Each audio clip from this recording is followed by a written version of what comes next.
Hello friends, it's Riflechair here, and I'm lost in the bush, and I don't normally get lost in the bush, but it's kind of a bad situation. I've lost all light, and oh wait a minute.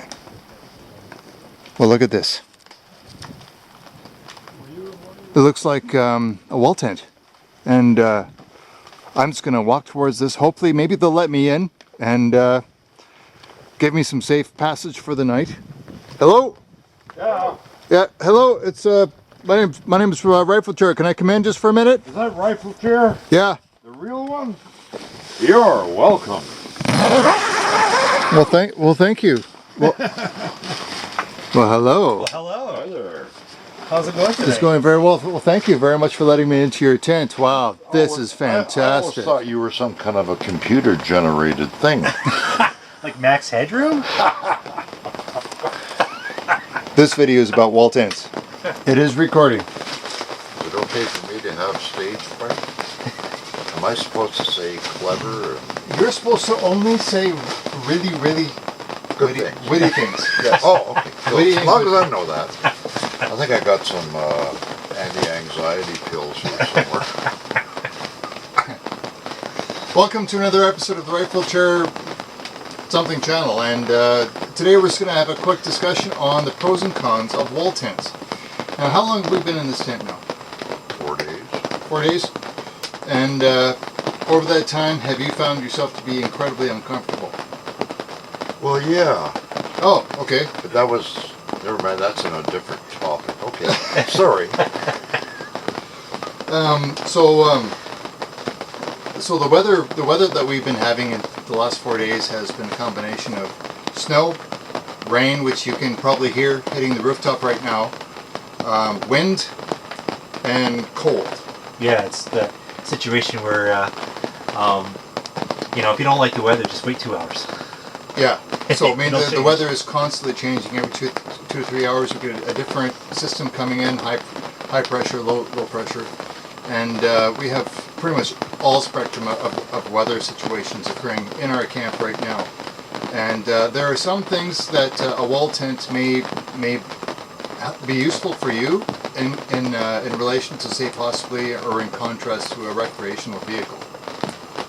So what we're just going to talk about wall tents, why it is that we like them, maybe some things that we don't like about them, and just have a conversation about it. So maybe I'll ask the first question: is what for you, if you could put your finger on one thing that makes a wall tent kind of a nice thing to have in your toolbox? Dry, hot, heat from the stove. The wood It stove. cannot be beat. All this wet stuff here hanging will be dry in a matter of hours. Yeah. You just can't beat that. Especially when it's like sopping cold and wet outside. Yeah. And there's a respite from the conditions, and it's in a warm, hot, dry place. Anything to add to that? Headroom. Like being able to stand up. When you're in dome tents or other smaller RVs and that sort of thing, there just isn't enough room. Yeah, you're always bumping Constant. shoulders with the people around you. Bumping in into an people. RV, travel trailer. There's a By the lot way, of this space is in there. Yodad, and this is Tudenop. And we're kind of related, but we won't go into the details of how that happened. Yeah, okay. So this tent is about 20 by 24 or something like that. I may have the measurements off a little bit. We have an aluminum frame on the inside of the tent. This tent is a duck canvas or a duck cotton. Yeah. It's duck canvas, right? Heavy Yeah. cotton canvas. So it's Yeah. treated. It's been pre-shrunk. It's been treated for mildew and for fire resistance. It is not waterproof.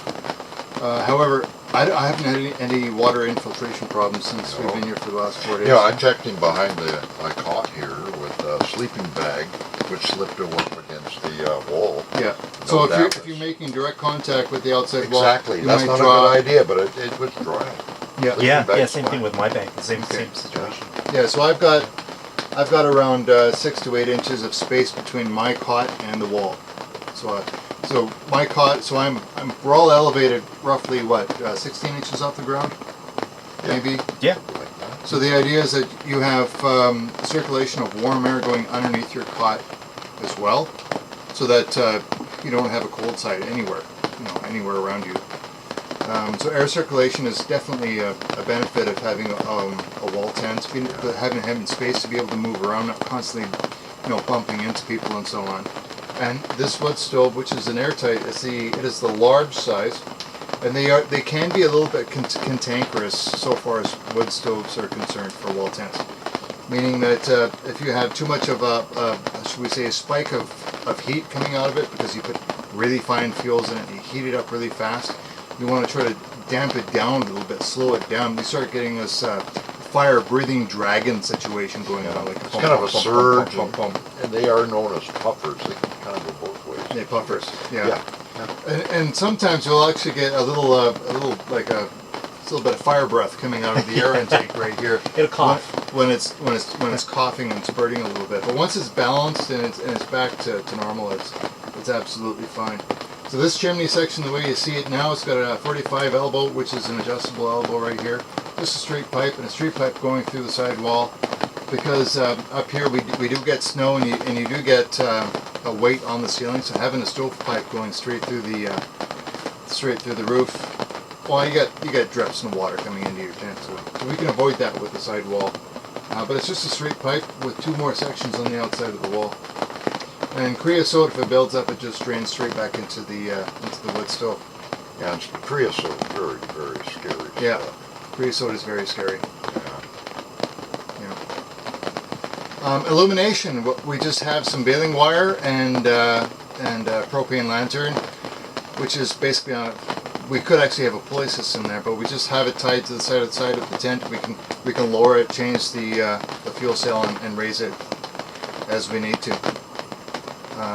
We have a green tarp, just an 8 by 12 foot tarp on the floor, just because you may be walking around at nighttime, maybe need to be able to get to the pee bucket because it's 2 o'clock in the morning. They want to go outside. 74, this is a very important issue, people. Yeah, 74. And it's been fantastic. We've had one mouse. He's probably going to come back tonight. And you'll see probably it may look like a little bit like chaos to you guys out there, just the way we have stuff everywhere. However, you need to be able to access your stuff and to have a functional camp, and that means it's going to slowly, organically start to materialize in the way that we have things here. You're not going to a 5-star hotel. You're in a wall tent in the middle of nowhere, and without giving away our position, how would you describe our trip to get here? I would lie. Yeah? Make it way more exciting than it is? Absolutely. Some of the death-defying acts of logging trucks coming around corner. Oh man, no. Yeah. You don't want to do this. Well, so we were driving on industry roads in total pitch black darkness with loaded logging trucks coming out at us. So having knowing what the radio frequency is for those radio assisted roads is for your safety. If you have the mechanisms to get those frequencies, it's good for you. And visibility is poor with the mud. Yeah. The constant mud being thrown all over the place. Yeah. That's a real problem. It was on the inside of the boat, and that's how we got here, was by boat. 13 kilometers one way to get to this location by boat. And then lugging all of the stuff in here, by boat. There's no vehicle access to where we are right now. Yeah, this was plan B. We expected to be over here somewhere, but there was no place over there. Yeah. So we had to go and hack something out of the bush, and Riflechair nailed it. When I first saw the site, I didn't think it was doable, but this is okay. Yeah. So when you if you have the opportunity to go out and do recce for your camping site, for your hunting trip or your family vacation, it's always beneficial to be able to do that. We were not able to actually recce this location, so we had to our original location had to be changed and moved to a different location because our original camping location was in a sea of snags. Mountain pine beetle killed pine forest, and you don't want to have your tent in a situation where you've got an overhead hazard. If the wind comes up, you get a storm event, you're placing yourselves in harm's way by setting up camp in a location like that. Perfect example, just down there was a snag went down, boom, bang. Yeah. So we stayed out of the snags. We're in a kind of a spruce forest right now. but in different locations we have patches of timber that are heavy to snag, and yeah, we do have trees coming down around us, but not at this location because we recce'd this for that purpose. That's why he's a professional. Anyway, Yeah, so wall tents, pros and cons. If you were to say that we've got some cons associated with a wall tent, what comes to mind? Against wall tent. the frame and the time to set up. Now this was what, an hour and a bit? I don't remember actually. I think it had to be. But you should have ample time to set it up. Yeah. If you're in the darkness, it gets complicated. Yeah, and the aluminum frame, that's extra weight and extra bulk you have to carry around. Some smaller tents that you can cut out your own ridge pole, Yeah. V-bars, stuff like that, hang it from there. That's got certain advantages, but we had the time and the planning where we could go the whole route and put up this lovely aluminum pole thing. Yeah. And I think it's great. Yeah. I think a lot of the old Ranger tents, the old firefighting tents and stuff like that, Yeah. or the duck canvas tents, they're almost half the size of this tent. Yeah. And those you can set up your A-frames on either side of the tent with a ridge pole, and that's absolutely fine using the native materials that you can find in your camping location. But I don't think I've ever seen an A-frame for a tent of this magnitude, because this is like 21 foot by 26 feet. Yeah. The bottom line, you don't carry this one on the knapsack. Yeah. This is Yeah. a big It tent. has to be organized and thought through Yeah. before. Yeah. That's a good point. But when you're in it, hey, It's Yeah. nice to have we're space. warm, we're dry, Yeah. lots of light. Yeah. Great. Plus we have you can't see it, but we do actually have a kitchen in the corner, a cooking station, so we're out of the weather. It could be snowing, it could be raining, it could be howling wind. We're in here, we're warm, we're safe, and we're dry. Yeah. One thing, we didn't have to bring any fuel with us, except for the lamps. Yeah. Yeah, I mean, Yeah. you use the fuel for your wood stove that's local, and all of this it's dry standing. So actually, most of this is dried down. Yeah, right? it was down on the Because ground, there's blowdown everywhere. It's around already us. dried out. So it's already seasoned. All we need to do is dry it out. So that's why we have the wood inside the tent. The heat of the stove is actually drying out our wood, so that when we have to get up every 3-4 hours to refuel restock the wood stove, the wood is dried, or at least mostly dry, so we can rely on it. And plus, with this stove, we always have the kettle on here, so we always have warm water at our disposal.